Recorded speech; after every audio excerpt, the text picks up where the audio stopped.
কক্সবাজারের উকিয়ার তাইনখালিয়া স্টেশনে একটি খাবারের রেস্তোরাঁয় ডিজিটাল সাইনবোর্ডে নিষিদ্ধ ছাত্র সংগঠন ছাত্রলীগের একটি স্লোগান বেশি ওঠে। সেখানে লেখা ছিল জয় বাংলা, জয় বঙ্গবন্ধু, ছাত্রলীগ আবার ভয়ঙ্কর রূপে ফিরবে।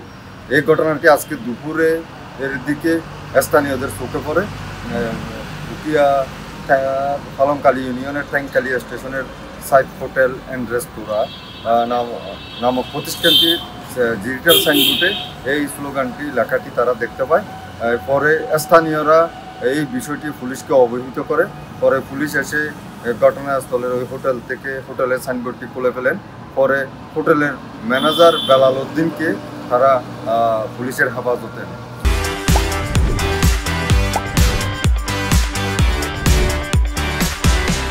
উকিয়া থানার ওসি মোহাম্মদ আরিফ হোসেন জানিয়েছেন, ঘটনাটি শোনার পর তারা পুলিশের একটি দলকে ঘটনাস্থলে পাঠায়।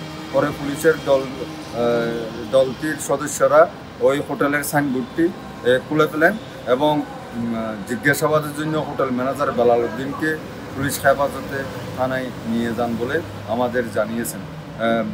উকিয়া থানার ওসি আরও জানিয়েছেন, এই ঘটনাটির রহস্য বের করতে তারা হোটেল ম্যানেজারকে জিজ্ঞাসাবাদ করছেন। পাশাপাশি এই ঘটনায় যাদের জড়িত বলে শনাক্ত করা সম্ভব হবে তাদেরকে বিরুদ্ধে সংশ্লিষ্ট আইনগত ব্যবস্থা নেবেন এমনটি জানিয়েছেন।